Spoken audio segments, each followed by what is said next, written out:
Hello दोस्तों, नमस्ते and once again welcome back to my channel.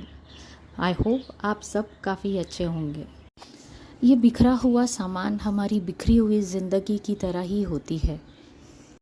जी हाँ, कुछ दिनों से मेरी लाइफ भी ऐसी बिखरी बिखरी ही चल रही थी। एक काम करती हूँ तो दूसरी टेंशन आ जाती है। एक काम ख़त्म नहीं होता कि दूसरा खड़ा हो जाता है। समझ में ही नहीं आ रहा था कि क्या करूँ, पर क्या करें। इन बिखरी हुई चीज़ों को लाइफ में खुद ही समेटना होता है। हम किसी को अपना दर्द बता तो ज़रूर सकते हैं, पर समेटने का काम तो हमें खुद ही करना होता है। बट तकलीफ़ है तो टेंशन भी होता ही है, दिमाग भी ख़राब होता है, समझ में नहीं आता क्या करना है नहीं करना है। कुछ हफ्तों से मेरे साथ में यही हो रहा था। पर जैसे मैंने आपको कहा था, टेंशन है तो खुद ही सॉल्व करो। क्या टेंशन थी? छोटी छोटी सी बातें बस। पहली बात तो यहाँ से शुरू हुई कि मेरे घर में एक छोटा सा बाथरूम है, उसके ऊपर टाकी है जो कि मैं कभी इस्तेमाल नहीं करती वो बाथरूम, पर अचानक से यहाँ पर उसमें लीकेज शुरू हो गया। साथ ही साथ मैंने मेरी किचन का जो पाइप था वो भी एक्सटेंड करवाया, क्योंकि वहाँ पर भी लीकेज था। तो ये लीकेज वाली बात अगर घर में होती है ना, तो बिल्कुल भी अच्छा नहीं होता।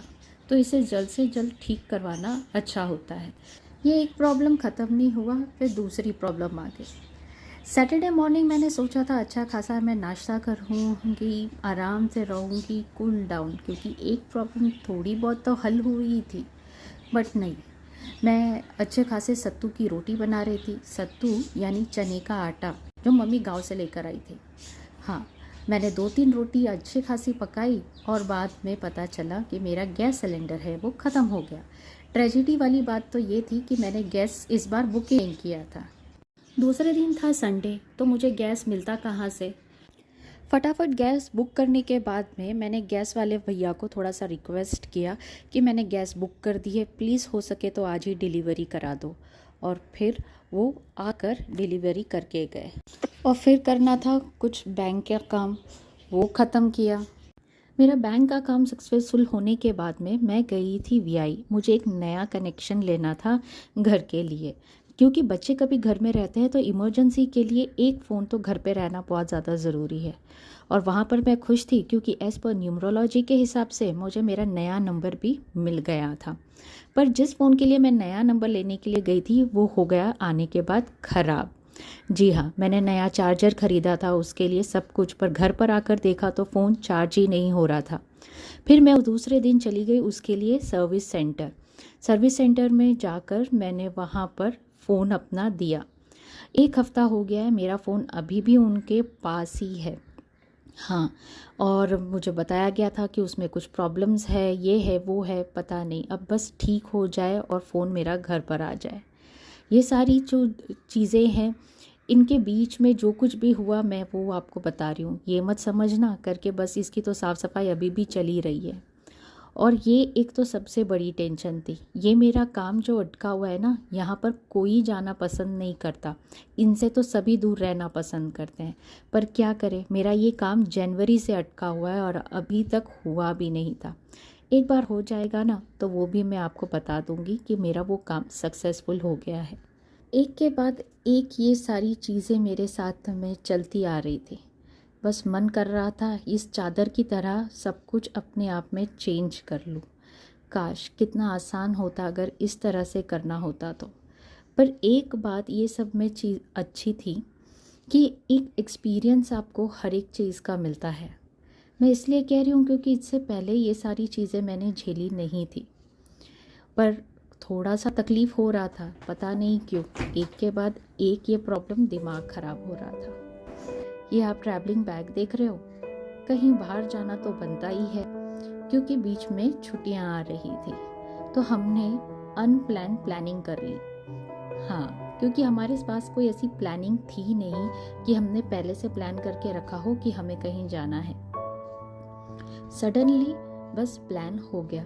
और जब आप कोई प्लान सडनली करते हो ना, वो ज़्यादा सक्सेसफुल हो जाता है और काफ़ी टाइम से बनाया हुआ प्लान भी अनसक्सेसफुल हो जाता है। ये 2 ड्रेस मैंने लिए थे मिंपिंग ऐप से, बट कुछ खास फिटिंग नहीं आई, तो फिर मैंने एक्सचेंज के लिए उसे डाल दिया।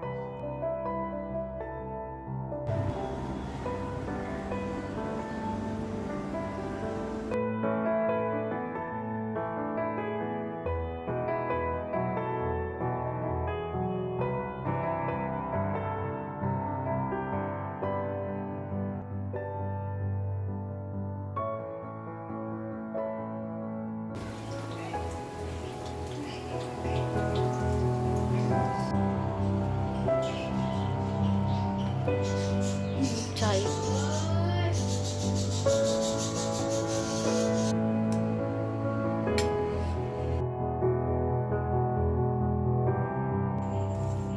आया एक पेठा, कुछ तो है इसमें पेठे में, और ये है एक पूरन पोली बैंगलोर का। इसका खुल गया।